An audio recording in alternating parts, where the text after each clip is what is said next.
A paz do Senhor Jesus, eu sou a tia Michele. Vamos para um vídeo falando sobre o Janeiro Branco, o mês da conscientização sobre a saúde mental. Então, eu sou a tia Michele, eu estou no último semestre do curso de licenciatura em História, estou aí entrando para o segundo ano do bacharelado em Teologia. Por que eu estou falando isso? Eu não sou nem psicóloga, nem psiquiatra. E talvez você que vai me ouvir também não. Então, nós não vamos entrar nos termos técnicos, nós não vamos entrar naquilo que somente um psiquiatra, um psicólogo podem falar sobre esse assunto. Mas talvez você more aí numa localidade e também esteja numa congregação que não tenha condições aí de custear aí uma palestra, né? Não tenha nenhum psicólogo, nenhum psiquiatra no hall de membros ou na região que possa fazer aí uma palestra, uma conversa sobre o assunto. Porém, nós podemos falar algo sobre Janeiro Branco, porque nós falamos sobre o Maio Laranja, nós falamos sobre o Outubro Rosa, nós fazemos aí bastante atividades do Setembro Amarelo, até mesmo do Agosto e Novembro Azul.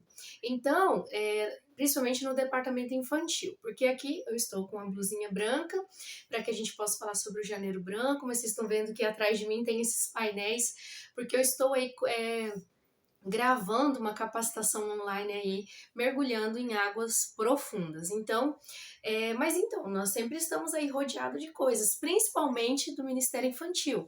Então, é colorido, é algo dinâmico, né, didático para as crianças e para os adultos. Como eu falo, tem muitas pessoas que aprendem muito mais vendo os visuais. Então, você está ali trabalhando para as crianças, mas tem pessoas adultas, tem idosos que aprendem e depois falam para você: nossa, eu nem imaginava, eu já o tinha ouvido, né, mas nunca tinha absorvido tanto como hoje, porque através ali, né, dos visuais, através da contação de história, né, da história da Bíblia, eles absorvem aquele conhecimento. Então nós trabalhamos aí com o Ministério Infantil, ou você que trabalha aí com jovens, adolescentes também, grupo de mulheres, grupo de homens aí também, né, na igreja, os varões, né, dependendo, tem os nomes assim, né, então é grupo de varões, né, grupo de homens ali que estão também reunidos. Tem igrejas que têm tanto grupo de mulheres quanto de homens, adolescentes, jovens e crianças. Então, com isso, nós podemos trabalhar, sim, algo dentro desse tema, né, dentro das condições que nós temos. Então, nós não vamos aí. Você pode até usar uma estatística, algum termo técnico, mas a gente não pode aprofundar nessa área. Porém, é o mês da conscientização sobre saúde mental. Então, nós podemos, com as crianças, trabalhar sobre os sentimentos, sobre as emoções. Então, aqui nesse vídeo, no comentário está fixado ali um link, você clica e você vai baixar o PDF falando sobre as emoções. Então ali tem algo para você tratar aí com as suas crianças sobre emoções. E nos vídeos anteriores sobre o Janeiro Branco tem o PDF da história de Elias. Então eu convido você a trabalhar esse tema, né, com a história de Elias, com esse PDF que está aqui no link nos comentários desse vídeo. Então você vai trabalhar ali com as crianças as emoções, vai trabalhar com elas a história da Bíblia sobre isso. Então nós trabalhamos ali dentro da Bíblia falando sobre as emoções, falando sobre a saúde mental. Então hoje nós temos várias crianças aí que já estão com depressão, com síndrome do pânico, com ansiedade generalizada, porque a ansiedade, nós temos ansiedade, né? Vai acontecer algo, mas é uma ansiedade normal. Porém, a ansiedade generalizada, então ela se agrava um pouco mais. Porque eu falo para vocês sobre isso, que é a TAG, né? Transtorno. Então, é um transtorno de ansiedade generalizada. Então, às vezes você tem algo a fazer, mas aí você fica ansioso.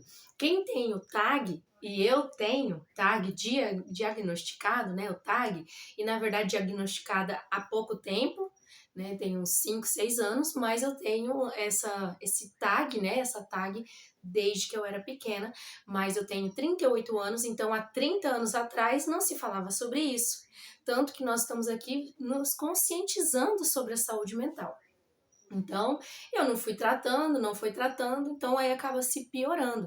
Então, quanto mais antes nós começarmos a tratar e a entender o que está acontecendo conosco e aqueles que estão ao nosso redor, melhor. Então, esse tag, então assim, às vezes não tem nada para acontecer, mas a ansiedade ela é generalizada, ou seja, ela é ansiedade de tudo. E o cérebro ali, né? Então a gente fica meio que ansioso, mas por quê? Não sei por quê. E quando tem um motivo, isso se agrava muito mais. Mas aí entra, tem medicamentos que ajudam. Então, às vezes é uma ansiedade de algo normal, e uma ansiedade normal. Amém. Mas às vezes é também no TAG ou outros transtornos aí da ansiedade. Então, tem que ter um medicamento, porque senão a gente não consegue ali, né, se concentrar, não consegue ter uma qualidade de vida. Então, quando nós falamos de conscientização nessa questão, então, você pode trabalhar isso também. Você tem algum problema, assim, né, relacionado à saúde mental? Síndrome do pânico, né, pessoas que têm crise do pânico. Eu sou portadora de fibromialgia e de síndrome de Kienbock, que é um problema aqui nas mãos, né? Uma eu já operei, né? O que dela não mexe mais, não tem mais esse movimento, né? Então, eu tenho muitas dores da fibromialgia e tem as dores aqui das mãos. Então, depois que eu operei, essa aqui melhorou 70% das dores, mas ainda há, e há dificuldade, né? Ali também há uma limitação. E essa aqui, como tá no nível 1, então a dor já começou a ficar acentuada. Fora a fibromialgia. Então, quando você tem um tempo longo de dor, acaba acarretando uma depressão maior em você. Então, como que você não vai tratar disso? Né? Então, essa mão, os ossos, esse osso que fica aqui, mais ou menos um osso que chama semilunar, ele morre nessa doença, né? Nessa síndrome. Ele morre e ele vai quebrando, porque daí ele tá morto, né? Então ele vai começando a quebrar e aí dói muito, e aí depois acaba perdendo esse movimento aqui também. Então, quando a gente vai fazer a cirurgia desse daqui, né, que eu já fiz, você já não tem movimento mais esse de tanta dor, e 2 dedos meus, que eram esses 2 aqui, eles não se mexiam mais. Então, daí é a hora de fazer a cirurgia, eles não fazem antes, para vocês terem uma ideia. Então, eu tenho que tratar da minha mão. Então, eu vou usar esse exemplo com vocês. Então as pessoas veem, né, na minha mão, veem a cicatriz e vê que a minha mão, essa aqui já tá ficando torta, os dedos, então a pessoa vê, e aí eu tô com dor, às vezes eu bato, né, a mão e dói, e se eu tomar ali, se eu estiver com dor, e aí eu falo, eu vou tomar aqui um remedinho para dor, né, vou tomar aqui um remedinho, um anti-inflamatório, ninguém vai me condenar, ninguém vai me julgar. Por quê? Porque estão vendo, né? Estão vendo a cicatriz. Se eu falar que está doendo aqui, todo mundo vai acreditar. E ninguém vai falar assim para mim: não toma esse anti-inflamatório. Ferve um chazinho de hortelã, que ele é analgésico, se vocês não sabem, o hortelã é analgésico. Então, às vezes a gente toma também ali para ajudar e também para acalentar, né? Porque por conta da dor, mas com os medicamentos. Mas aí ninguém vai falar para mim assim, não tome isso não, menina. Que isso aí é coisa da sua cabeça. Sua mão tá torta, não tem movimento, mas é coisa da sua cabeça. Toma só um chazinho aí de hortelã que você vai ver. Ninguém vai falar isso para mim. Agora, quando sabem que eu tomo o medicamento para o transtorno de ansiedade generalizada e a fibromialgia é tratada com antidepressivos, com ansiolíticos também. Então, como que uma pessoa, se você tem aí a fibromialgia, você vai me entender. Muitas pessoas compreendem, mas para entender verdadeiramente e saber mesmo como é, só quem passa, né? Mas graças a Deus tem pessoas que são empáticas, né? Que têm essa empatia por nós. Então, eu tomo esses... Aí quando... Meu Deus, não faça isso, né? Se liberta disso. Toma aí um chazinho, né? De açafrão, um chá de hortelã, um chá de não sei o quê. Então, indique chás, mas não fale assim. Então, vocês entenderam? Então, quem vê da minha mão, não fala nada. Agora, olha, eu tenho fibromialgia, eu tenho isso, isso e isso, né? Então, tem que tomar Para quê? Né? Então, aí entra o Janeiro Branco, mês da conscientização da saúde mental, entre outros aspectos e outros ramos aí. Mas eu quero tratar esse, né? Porque muitas pessoas tomam medicamentos, né? Porque realmente são diagnosticados e escondem. Eu não condeno, porque não é fácil. Não é fácil você abrir o que você toma, o que você tem, porque os julgamentos vêm sim, mas também vêm pessoas que compreendem, que nos apoiam, né? Então, esse mês da conscientização sobre saúde mental, por quê? Porque se eu ficar ouvindo algumas coisas, né, então aí eu paro. Muitas vezes a gente acaba, quem tem, né, e síndrome do pânico, então é bom você tratar, porque de repente aquela crise vem. E aí você começa, até mesmo você pensa assim, mas o que está acontecendo? Não tem nada que, né? Não tem nada assim de risco, não tem nada de ansiedade, não tem. Por que eu estou sentindo isso? Então, você se tratando, né, nos psiquiatras, no psicólogo, né? Eu acho que já psiquiatra já ninguém mais algumas pessoas ainda acham que é coisa assim muito séria, e não é, são pessoas que estão aí para nos ajudar. Então, você fazendo o tratamento, conversando e sabendo, quando vem essa crise, você fala, ai, é uma crise que quer me dar. E aí sim, nós, né, ó, vocês estão vendo aqui, ó, Ezequiel 47, então eu tenho a Bíblia ali como, né, a palavra de Deus. Então, aí depois, né, tratando, aí eu falo, Senhor, tá me dando uma crise, me ajuda. Mas aí eu sei que eu não vou morrer, eu sei que eu não vou infartar. Então aí você, não é? Porque quem tem pensa isso, eu já tô morrendo, vou morrer, vou morrer. E isso é uma crise de pânico que pode te dar em qualquer lugar. A primeira vez que eu tive, né, que eu nem sabia o que era, foi dentro de um ônibus e eu estava, tinha acho que uma pessoa dentro daquele ônibus de viagem, que foi o dia que a minha avó faleceu. E eu não sabia o que era, eu achei que eu também estava morrendo. E depois eu fui tratar, né, e descobri que aquilo era ataques de pânico, crises de pânico. Então, e depois disso foi vendo que aí eu fui descobrir que eu tinha fibromialgia e junto descobri o que tinha na minha mão. Então, é difícil sim, né?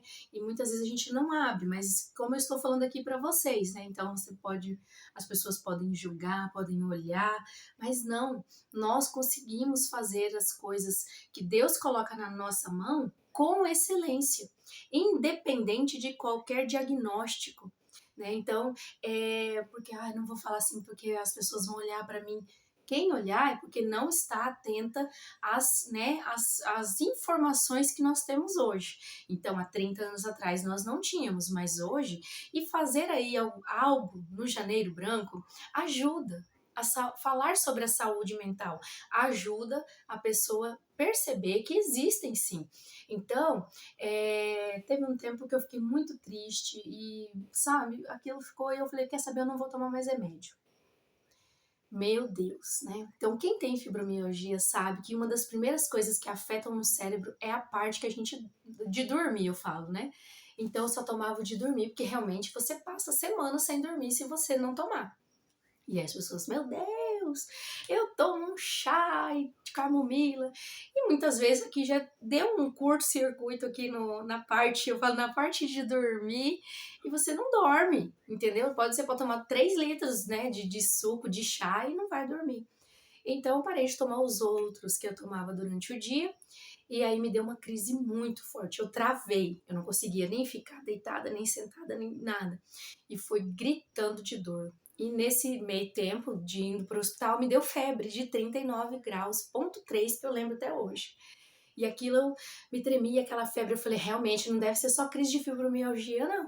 Eu devo estar com a infecção e brava, né? Porque 39,3, nem quando eu peguei Covid chegou esse tanto. Então, e ali eu fui, e o médico olhou para mim, me deu um calmante, porque quando você tem crises de dores assim, você toma ali um calmante, porque você pode tomar tramal, você pode tomar o que for, que não passa a dor da fibromialgia da crise, né? Nem as outras, mas no momento da crise. E eu falei, doutor, devo estar com infecção por causa da febre. Ele falou, é emocional. Você parou os medicamentos, você não tá bem, e não é assim. Eu falei, não é. posso estar com dor aqui, que deve ser da fibromialgia, mas a febre eu devo estar com infecção. E ele falou, ó, você vai para casa, vai voltar ao seu tratamento normal, se continuar, se der mais febre, você volta. Até hoje, né, vai fazer 1 ano. E aí eu falei, não paro mais de jeito nenhum. Então, olha só, quem me viu aquele dia naquela situação, né, eu acho que jamais vai falar assim para mim, olha, não toma remédio não. Então, eu estou usando essa parte aqui do medicamento, né? Pessoas que fazem transplante, vamos supor, transplante de rim, e qualquer outro tipo de transplante, tem que tomar um medicamento para o resto da vida para não ter a rejeição. Então ninguém vai chegar lá e falar assim, menina, para com isso, não tome isso não, confie em Deus, toma um chá. E aí vai rejeitar o rim que ela tanto lutou para ter. Então ninguém faz isso, mas em se tratando de saúde mental, sim. E no meio evangélico já está bem melhor, né? Muito, muito, muito. Já foi bem mais difícil. Mas no meio evangélico também tem esse preconceito. E também tem pessoas que sofrem aí muito e tem esse preconceito sobre se tratar. Então a pessoa aponta você que está se tratando e ela também está precisando. E aí tem 1 ano que isso, agora em fevereiro completa 1 ano que eu tive essa crise. E depois eu nunca mais voltei no hospital por conta de crise de fibromialgia. Tive dores, passei mal, mas tudo dentro, né, do limite da fibromialgia. O que eu quero dizer é, então, olha, né, eu fui esses tempos atrás, mas por outro problema. Então, tem pessoas que não se cuidam, não estou usando o meu caso, mas às vezes a pessoa não tem fibromialgia. Às vezes ela está com a saúde mental abalada. E aí a pressão altera, a glicemia altera, dá problemas, aí vem as doenças psicossomáticas na pessoa. E aí ela olha, eu estou usando o meu exemplo, tá bom? Olha para mim e fala assim, nossa, você é enferma, né? Porque você tem isso e vai fazer 1 ano que eu não vou na emergência por conta da fibromialgia. Esses dias eu fui por causa de uma infecção, mas não era relacionado à fibromialgia. Também só fui aquele dia. Então, o que eu quero dizer com isso é que pessoas apontam, falam, nossa, você é muito enferma. Aí eu aconselho isso, fala aquilo outro. E a pessoa vive toda semana passando mal e indo para a emergência do hospital. Por quê? Porque tem algum... Não, é doenças psicossomáticas, mas lutam em não tratar. Então, olha só, esse mês, janeiro branco, nós possamos trabalhar aí, tanto nós, né, e com as crianças. Então, em relação às crianças, vocês têm aí, eu fiz o vídeo aí do PDF de Elias e vou fazer também o PDF das emoções, falando ali, olhando, a gente olhar um por um das imagens, tá certo? Mas com as crianças nós podemos tratar o sentimento da raiva, o sentimento da inveja, o sentimento, né? Pode ver que vocês vão ver aqui no PDF que está aqui embaixo que tem mais sentimentos ruins, vamos dizer, do que os bons. Mas aí o bom compensa, porque daí nós vamos falar de Jesus, do amor de Jesus, do consolo do Espírito Santo. Jesus é a fonte de água viva e quem aceita a fonte de água viva jorrarão dele. Então, é onde essa água passa, né? Então, por isso que eu já estou aqui no mergulhando em águas profundas, né? Mas nós possamos trabalhar com as crianças também. Falar para eles, né? A história de Elias fala muito. E a história de Elias, né? Tanto que quando eu comecei no Ministério Infantil, e hoje eu me policio, porque eu só queria falar da história de Elias. Só da história de Elias, só da história de Elias, porque eu me identifico. Então, né, mas então por isso que eu fiz aquele PDF ali gratuito que tem nos vídeos aqui. Se você tiver na playlist, é só procurar os primeiros. Se não, procura no meu canal, tá bom? E aí nós vamos trabalhar com as crianças sobre as emoções. Então, contar a história de Elias, né? Elias o Tisbita, ou seja, aquele que morava em Tisbé. Quem era Elias? Né? Quem era esse Elias? Então ali, né, quem somos nós? Quem é a nossa linhagem? Às vezes a nossa linhagem nem serviram a Deus, não tem vontade de entregar sua vida a Deus, mas nós estamos aqui. Então Elias o Tisbita, ninguém não fala de quem que ele era filho, de quem que ele era neto, mas ele era um profeta de Deus. E grandes coisas Deus fez através da vida daquele homem. Sustentou ele, porém, ele entrou ali em um quadro depressivo. E ali nós podemos ver na caverna, vocês vão ver no vídeo anterior, na caverna Deus, o anjo toca, ou seja, né? Você não está só. Ele pensava que está só, e Deus fala, tem mais 7.000 joelhos que não se dobraram. Durante a sua história, ele descobre que Obadias está cuidando de alguns profetas que ele livrou da morte quando a rainha Jezabel mandou matar, e separou de 50 em 50, e ele os sustentava, perdão, né? Com até mesmo a comida da própria rainha Jezabel. Então ele não estava só. O toque, a conversa, Elias fala, o que você está fazendo aí o que você está fazendo aí na caverna? Então Deus instiga Elias a falar. Então às vezes a gente tem que falar o que sente ali, né, o que está dentro da gente, não assim de ser grosso, de brigar, mas falar, né? Então tem profissionais para isso. Talvez a gente converse ali com alguém, mas uma ajuda profissional faz toda a diferença na nossa vida. Então, aí Deus instiga Elias a falar, tem o toque, você não está só, fale. E aí Deus, né, dali o anjo toca e fala, bebe, come, bebe. E aí ele vai ali. Então é um tratamento medicamentoso também, olha só, né? Se a gente for olhar, né, essa situação. Então come, bebe, depois vai de novo, ele dorme, porque é a situação, mas é um tratamento. E aí depois, né, Elias é tocado de novo e fala, come, bebe, porque o teu caminho ainda é muito longo. Então nós vemos também que Deus, ele não rejeita aquele que tem algum tipo, como Elias teve ali aquele momento depressivo. Deus não me rejeita, porque eu tenho TAG desde a infância, e depois, aí a fibromialgia também, mas acho que uns 5, 6 anos que a fibromialgia foi aí mais amplamente discutida, começou a ter diagnósticos, em algumas cidades e estados já é uma deficiência, né? Na grande maioria já é algo que nos torna, já entra ali como PCD. Então, olha como que ela é forte, né? E eu tenho ela há muito tempo. Mas Deus, Ele me ama. Deus, Ele me escolheu para levar a palavra dele. Então, muitas vezes, sempre quando eu tô, é suor excessivo, mas Deus me escolheu. Às vezes eu vou cansada, né? Às vezes dor. Quando é muito longe, meu corpo dói. Mas o meu corpo vai doer eu andando ou eu parada. Ele dói o tempo inteiro. Então, eu vou fazer aquilo que o meu Senhor me chamou. E o mais importante é que alguém pode até nos rejeitar por alguma coisa, por algum diagnóstico, mas Deus não rejeita os seus filhos. Então, Deus não me rejeitou, Deus me escolheu, mesmo com as minhas dificuldades. E aí nós vamos lembrar de Paulo que tinha um espinho na carne, que aí não entra a questão aqui da gente saber o que era, mas algo o incomodava. Então, como eu disse, às vezes eu saio, eu tô com dor, eu volto, só que tem horas que eu penso, como é bom, quando eu estou aqui falando também, não me dói.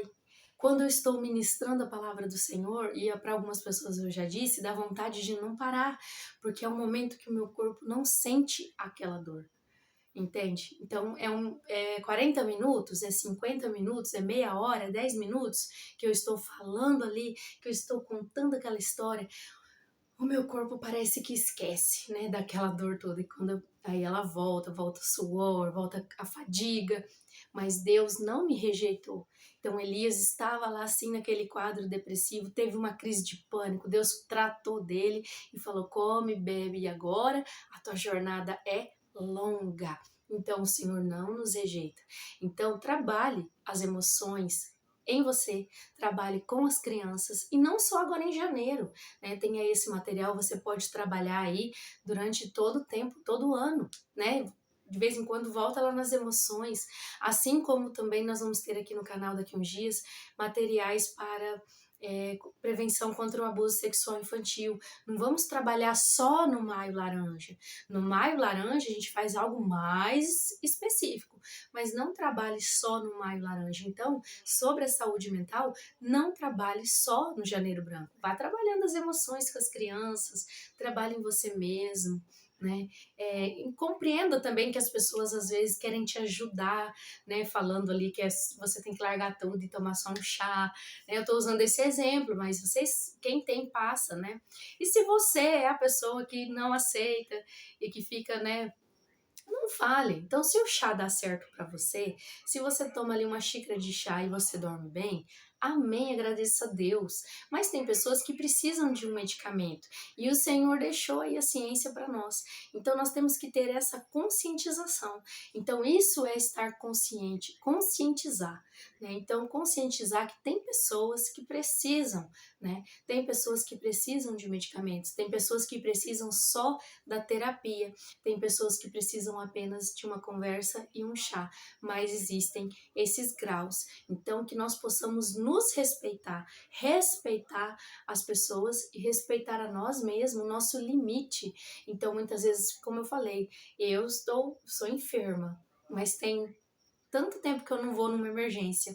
E a pessoa toda semana, toda semana, toda semana, porque não aceita, não admite um tratamento. E às vezes o tratamento vai ser só uma psicóloga, só falando, já vai resolver, né? E lógico que nós somos crentes em Deus, então nós é medicamento, né? É psiquiatra, é psicoterapia e a nossa fé. A fé, ela é importantíssima, tanto que alguns médicos, quando você vai, ele pergunta se você tem fé, né? E alguns não especificam ali, né? Porque pessoas ali passam por ele de várias religiões. Ele fala assim: você professa alguma fé? E a gente fala: eu sou evangélica, né? E olha, então isso é primordial, você ter fé em Deus, né, para continuar, fé em Deus que vai dar certo. Então, o nosso tratamento está aqui e eu já fui, e a maioria dos médicos que eu vou é assim, e em Deus você vai encontrar também um refúgio. Nós temos o tratamento, mas a fé é importante. Então, isso nós temos que levar, né? Nós temos aí que colocar no nosso coração que Deus deixou também a medicina para nos ajudar.